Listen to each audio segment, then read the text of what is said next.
जय हो श्री कृष्ण। आज मैं आपको तृतीय अध्याय का पाठ सुनाऊंगी। अर्जुन बोले, हे जनार्दन, यदि आपको कर्म की अपेक्षा ज्ञान श्रेष्ठ मान्य है तो फिर हे केशव, मुझे भयंकर कर्म में क्यों लगाते हैं? आप मिले हुए से वचनों से मानो मेरी बुद्धि को मोहित कर रहे हैं। इसलिए उस एक बात को निश्चित करके कहिए जिससे मैं कल्याण को प्राप्त हो जाऊं। श्री कृष्ण भगवान कहते हैं, हे निष्पाप, इस लोक में दो प्रकार की निष्ठा मेरे द्वारा पहले कही गई है। उनमें से सांख्य योग की निष्ठा तो ज्ञान योग से और योगियों की निष्ठा कर्म योग से होती है। मनुष्य ना तो कर्मों का आरंभ किए बिना निष्कर्मता को यानी योग निष्ठा को प्राप्त होता है और ना कर्मों के केवल त्याग मात्र से ही सिद्धि यानी सांख्य निष्ठा को ही प्राप्त होता है। निसंदेह कोई भी मनुष्य किसी भी काल में क्षण मात्र भी बिना कर्म किए नहीं रहता, क्योंकि सारा मनुष्य समुदाय प्रकृति जनित गुणों द्वारा परवश हुआ कर्म करने के लिए बाध्य किया जाता है। श्री कृष्ण भगवान कहते हैं, जो मूढ़ बुद्धि मनुष्य समस्त इंद्रियों को हठ पूर्वक ऊपर से रोककर मन से उन इंद्रियों के विषयों का चिंतन करता रहता है, वह मिथ्याचारी अर्थात दंभी कहा जाता है। किंतु हे अर्जुन, जो पुरुष मन से इंद्रियों को वश में करके अनासक्त हुआ समस्त इंद्रियों द्वारा कर्म योग का आचरण करता है, वही श्रेष्ठ है। तो शास्त्र विहित कर्तव्य कर्म कर, क्योंकि कर्म न करने की अपेक्षा कर्म करना श्रेष्ठ है, तथा कर्म न करने से तेरा शरीर निर्वाह भी नहीं सिद्ध होगा। श्री कृष्ण भगवान कहते हैं, यज्ञ के निमित्त किए जाने वाले कर्मों से अतिरिक्त दूसरे कर्मों में लगा हुआ ही यह मनुष्य समुदाय कर्मों से बंधता है। अर्थात इसलिए हे अर्जुन, तू आसक्ति से रहित होकर उस यज्ञ के निमित्त ही भली भांति कर्तव्य कर्म कर। प्रजापति ब्रह्मा ने कल्प के आदि में यज्ञ सहित प्रजाओं को रचकर उनसे कहा कि तुम लोग इस यज्ञ के द्वारा वृद्धि को प्राप्त हो और यह यज्ञ तुम लोगों को इच्छित भोग प्रदान करने वाला हो। श्री कृष्ण भगवान कहते हैं, तुम लोग इस यज्ञ के द्वारा देवताओं को उन्नत करो और वे देवता तुम लोगों को उन्नत करें। इस प्रकार निस्वार्थ भाव से एक दूसरे को उन्नत करते हुए तुम लोग परम कल्याण को प्राप्त हो जाओगे। यज्ञ के द्वारा बढ़ाए हुए देवता तुम लोगों को बिना मांगे ही इच्छित भोग निश्चय ही देते रहेंगे। इस प्रकार उन देवताओं के द्वारा दिए हुए भोगों को जो पुरुष उनको बिना दिए स्वयं भोगता है, वह चोर ही है।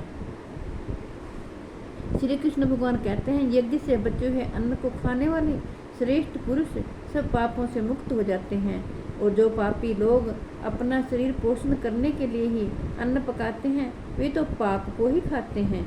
संपूर्ण प्राणी अन्न से उत्पन्न होते हैं। अन्न की उत्पत्ति वृष्टि से होती है, वृष्टि यज्ञ से होती है और यज्ञ विहित कर्मों से उत्पन्न होता है।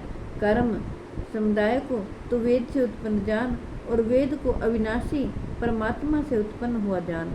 इससे सिद्ध होता है कि सर्वव्यापी परम अक्षर परमात्मा सदा ही यज्ञ में प्रतिष्ठित है। श्री कृष्ण भगवान कहते हैं, हे पार्थ, जो पुरुष इस लोक में इस प्रकार परंपरा से प्रचलित सृष्टि चक्र के अनुकूल नहीं बरतता अर्थात अपने कर्तव्य कर्म का पालन नहीं करता, वह इंद्रियों के द्वारा भोगों को रमण करने वाला पाप आयु पुरुष बेअर्थ ही जीता है। श्री कृष्ण भगवान कहते हैं, परंतु जो मनुष्य आत्मा में ही रमण करने वाला और आत्मा में ही तृप्त तथा आत्मा में ही संतुष्ट हो, उसके लिए कोई कर्तव्य कर्म नहीं है। उस महापुरुष का इस विश्व में ना तो कर्म करने से कोई प्रयोजन रहता है और न कर्मों के ना करने से ही कोई प्रयोजन रहता है, तथा संपूर्ण प्राणियों में भी इसका किंचित मात्र विश्वार्थ का संबंध नहीं रहता। श्री कृष्ण भगवान कहते हैं, इसलिए तू निरंतर आसक्ति से रहित होकर सदा कर्तव्य कर्मों को भली भांति करता रहे, क्योंकि आसक्ति से रहित होकर कर्म करता हुआ मनुष्य परमात्मा को प्राप्त हो जाता है। जनक आदि ज्ञानी जन भी आसक्ति रहित कर्म द्वारा ही परम सिद्धि को प्राप्त हुए थे। इसलिए तथा लोक संग्रह को देखते हुए भी तू कर्म करने के ही योग्य है, अर्थात तुझे कर्म करना ही उचित है। श्री कृष्ण भगवान कहते हैं, श्रेष्ठ पुरुष जो जो आचरण करता है, अन्य पुरुष भी वैसा वैसा ही आचरण करते हैं। वह जो कुछ प्रमाण कर देता है, समस्त मनुष्य समुदाय उसी के अनुसार बरतने लग जाता है।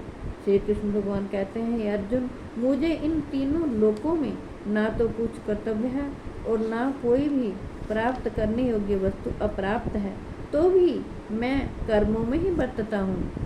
क्योंकि हे पार्थ, यदि कदाचित मैं सावधान होकर कर्मों में ना बरतूं तो बड़ी हानि हो जाए, क्योंकि मनुष्य सब प्रकार से मेरे ही मार्ग का अनुसरण करते हैं। जय हो श्री कृष्ण। इसलिए यदि मैं कर्म ना करूं तो ये सब मनुष्य नष्ट भ्रष्ट हो जाएं और मैं संकर्ता का करने वाला हूँ तथा इस समस्त प्रजा को नष्ट करने वाला बनूं। हे भारत, कर्म में आसक्त हुए अज्ञानी जन जिस प्रकार कर्म करते हैं, आसक्ति रहित विद्वान भी लोक संग्रह करना चाहता हुआ उसी प्रकार कर्म करे। जय हो श्री कृष्ण। हे कृष्ण गोविंद हरे मुरारे, हे नाथ नारायण वासुदेव। हे कृष्ण गोविंद हरे मुरारे, हे नाथ नारायण वासुदेव। हे कृष्ण गोविंद हरे मुरारे, हे नाथ नारायण वासुदेव। हे कृष्ण गोविंद हरे मुरारे, हे नाथ नारायण वासुदेव। मेरी आपसे हाथ जोड़कर प्रार्थना है कि आपके घर में जो बीमार हों, लाचार हों, चल फिर ना सकते हों, आप उन्हें जरूर भगवत गीता जी का पाठ सुनाएं ताकि वो शांति प्राप्त करें। अपने बच्चों को भी भगवत गीता जी का पाठ पढ़ने के लिए, सुनने के लिए प्रेरित करें ताकि वो सद्मार्ग पर चलें। भगवान श्री कृष्ण सदा उनकी रक्षा करें। विश्व के कल्याण के लिए, जगत के कल्याण के लिए मैंने भगवत गीता जी का पाठ सुनाया है। मैं आशा करती हूँ आप सभी इसका लाभ उठाएंगे। जय हो श्री कृष्ण। जय हो।